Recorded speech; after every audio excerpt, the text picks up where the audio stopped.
Programang ito ay rated SPG. Striktong patnubay at gabay ng magulang ang kailangan. Maaaring may masiselang tema, lengguwahe, karahasan, sexual, horror o droga na hindi angkop sa mga bata. Magandang buhay sa umaga, ayun at magkwentuhan. Ang buhay, kapamilya, maraming matututunan. Magandang buhay. Tunay nga na ang pagtuturo tulad ng pagtatanim ay hindi biro. Di man maghapong nakayuko, bihira lang makaupo at madalas nakatayo. Isa sa mga mahalaga sa paaralan, sa mga guro, maging sa mga mag-aaral, para matuto ay ang recess. Kurikulum po, charot, hindi recess, kurikulum. Ha? Kurikulum ba? Bakit recess nakasulat dito? Ayusin niyo nga to. Hinugutom niyo ako eh. Kailan ba tayo magre-recess?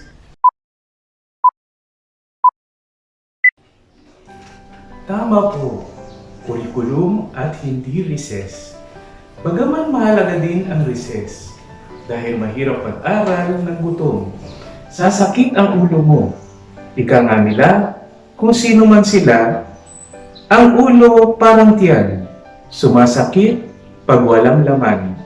Anyway, ang pag-uusapan po talaga natin ngayon, dahil host po ako ngayon ng talk show, ay ang tungkol sa kurikulum. Ano nga ba ang kurikulum? Para saan nga ba ang kurikulum? Ano ang disenyo ng kurikulum? Ano ba ang kahalagahan ng kurikulum? At higit sa lahat, may recess ba sa kurikulum? Kasama niyo po ngayon ang inyong lingkod, Charot Santo, atin pong sama-samang alamin, maging mapanuri, mapagmatsyag, mapangahas, matanglawin! Para po masagot ang ating mga katanungan, nag-imbita po tayo ng ilang mga panauhin na makakasama nating tatalakay ukol sa kurikulum. Ang ating pong unang panauhin ay bihasana sa pagtuturo sa mataas na paaralan ng San Jose. May 15 taon na po siya sa paglilingkod. Minsan, nagbibigay din po siya ng seminar sa mga kapwa niya guro sa tuwing recess, kaya madalas po siyang nalilipasan ng gutom. Ating pong i-welcome si Ma'am Joanna. Kumusta po, Charot? Maraming salamat po sa pag-imbita sa akin. Dati, sumulat lang ako. Pero ngayon, nakikita ko na po kayo. Welcome, Ma'am Joanna, sa ating palatuntunan. Maraming salamat sa pagpapaunlak nyo sa aming imbitasyon. Ang susunod naman po natin panauhin ay halos 12 taon na din sa nililingkod sa mataas na paaralan ng San Jose. Nakatapagtapos po siya ng kanyang pag-aaral ng Uniting sa Fulbright College at nakapasa sa board exam. Pero napamahal na rin po sa kanya ang paglilinis, kaya nag-sideline lang po siya sa pagtuturo. Ating pong i-welcome ang dakilang janitor ng San Jose High School na itago natin sa pangalang Berto. Welcome po sa ating programa.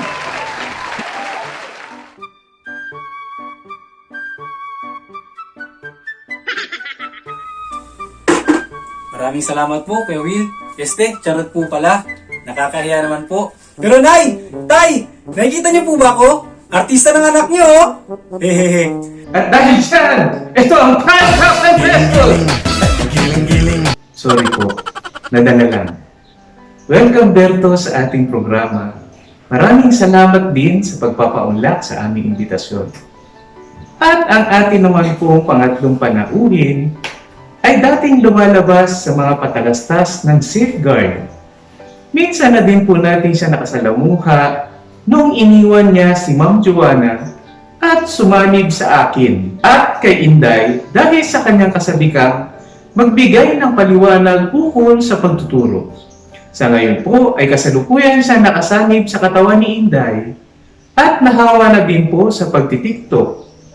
Atin pong i-welcome si Konsensya at Inday in one.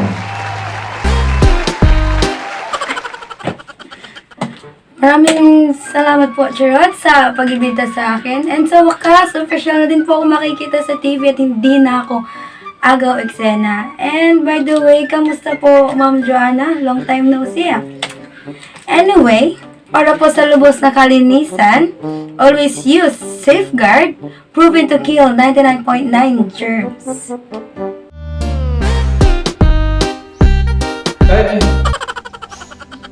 Maraming salamat din konsensya sa pagpapaunlak sa aming imbitasyon. Kung di ka kasi namin inimbitahan, baka kung sino-sino naman ang iyong sinaliban. At ang atin naman pong huling panauhin ay matagal na po naglilingkod sa larangan ng medisina at pagpapalayas ng masamang espiritu. Isa din po siya sa mga kilalang stakeholder ng San Jose National High School at nakabahagi din po siya sa pagdisenyo ng K-12 curriculum kasama ang Department of Education. Ating pong i-welcome si Tatang Albulari.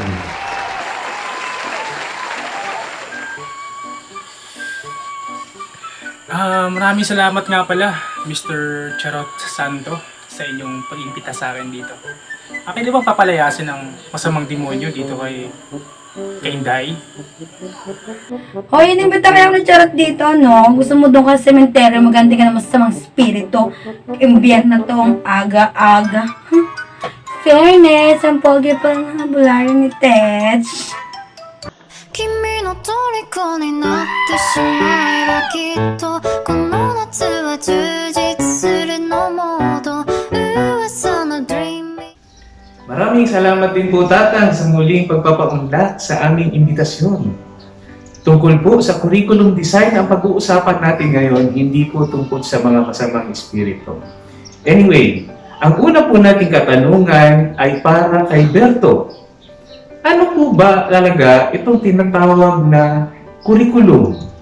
Nung nag-aaral pa po ako sa Fulbright, marami po talaga ako natutunan sa aming guro na si Sir Sabalo. Shoutout nga pala sa aming guro sa curriculum development, Sir Sabalo. Sir, more power po. Thank you. Ayon po sa aking natutunan, curriculum is the outline of concepts to be taught to students to help them meet the content standards. It is what is taught in a given course or subject. Curriculum refers to an interactive system of instruction and learning with specific goals, contents, strategies, measurement, and resources. Ang mga katangian naman po ng curriculum development ay ang mga sumusunod. Number 1. It includes all the experiences of students for which the school is responsible. Number 2. It has content. It is a system for dealing with people. Number 3. It is planned.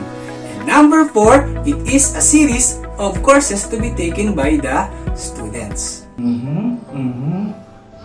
Ganun pala ang curriculum. Maraming salamat, Berto.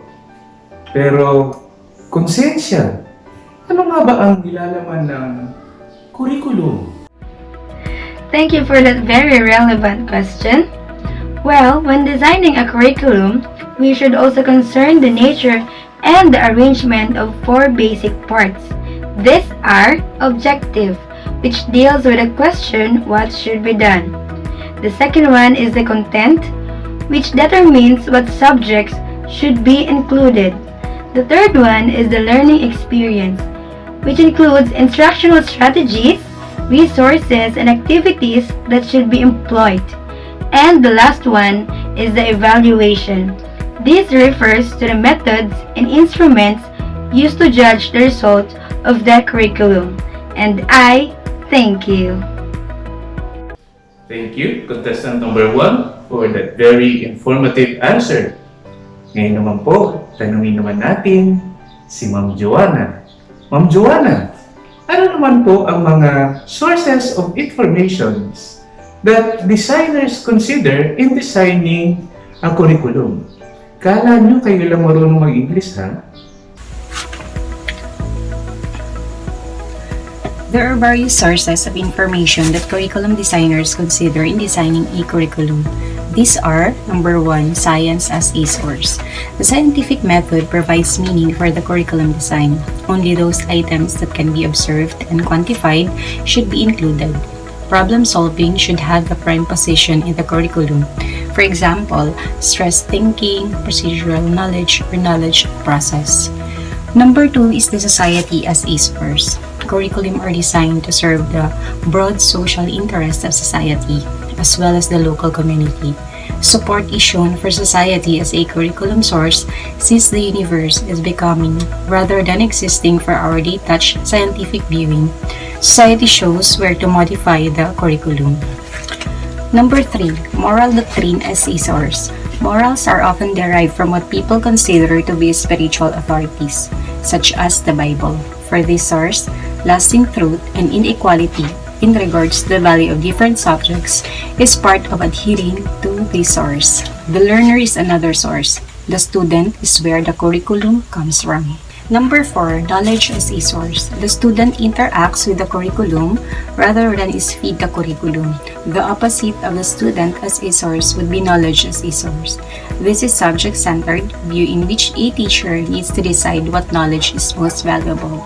Knowledge should be restructured as a discipline with clear boundaries. And lastly, the learner as a source. The learner is another source. This source influences curriculum design by stressing student-centered learning and activities.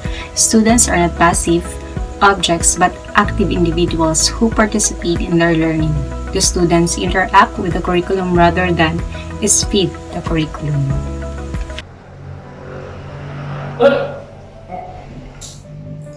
Sorry po ma'am, pasensya na. Ginutom po kasi ako dun sa sagutin niyo. Sumasakit na nga po yung ulo ko kanina sa gutom. Anyway, maraming salamat po ma'am sa impormasyong inyong pinagkaloob sa ating mga ginigiliw na manonood. Napakarami palang sources ang kinukonsidera sa pagdisenyo ng kurikulum. Follow-up question po ma'am. Pasensya na ha. Pero paano po ba pagkakaayos ng isang kurikulum? Ika nga, how are curriculum contents organized according to the sequence of continuity of learning?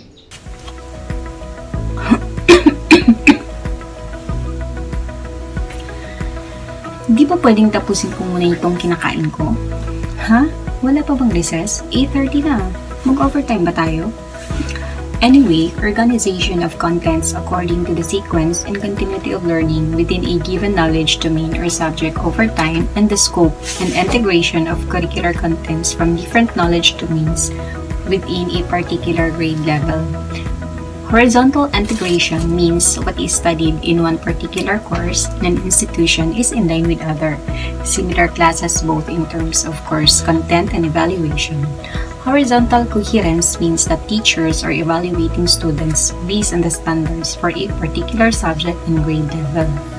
Vertical integration refers to the arrangement of the curriculum in such a way that relationships among topics or courses in a given field of study across grade or year levels are emphasized. If vertical organization is present in the curriculum, unnecessary repetition of contents and gaps in knowledge can be avoided. Sige po ma'am, kain na po muna kayo. Maraming salamat nga po pala sa inyong ibinahagi. Marami talaga tayong natututunan sa programang ito. Para po sa ating huling katanungan, at ito naman po ay para kay Tatang. Tatang, di po ba naimbitahan kayo dati ng DepEd bilang consultant para sa pagdisenyo ng K-12 curriculum? Opo, naimbitahan nga po ako dati bilang consultant. Consultant ng DepEd sa kanilang pagdisenyo ng K-12 curriculum. Aray ko. Aray. Parang may tumutusok sa tagiliran ko. Anyway, Tatang, mula sa inyong karanasan bilang consultant ng DepEd, ano po ang mga natatandaan ninyong mga katangian ng curriculum na mahalagang malaman ng ating mga taga-subaybay? Sorry. Dati akong consultant ng DepEd. During my time as a DepEd consultant, I recall that the curriculum has 6 dimensions, and those are the scope, sequence, continuity, integration, articulation, and balance. Scope defines as all the content, topics, learning experiences, and organizing threads comprising the educational plan. The terms broad, limited, simple, general are few of the words that can describe the scope. It refers to the coverage of the curriculum. The sequence are the contents and experiences which are arranged in hierarchical manner where the basis can be either logic of the subject matter or on the development patterns of growth of the cognitive, affective, and psychomotor domains. Continuity, the vertical repetition and recurring the appearances of the content provided continuity in the curriculum. This process enables the learners to strengthen the permanency of learning and development skills. Bronner called this spiral curriculum. For the learner to develop ideas, these have to be developed and redeveloped in spiral fashion in increasing depth and breadth as the learners advance.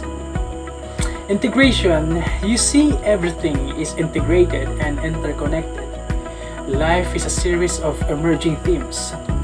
This is the essence of integration in the curriculum design.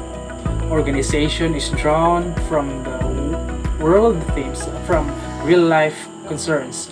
Subject matter, content, or discipline content lines are erased and isolation is eliminated.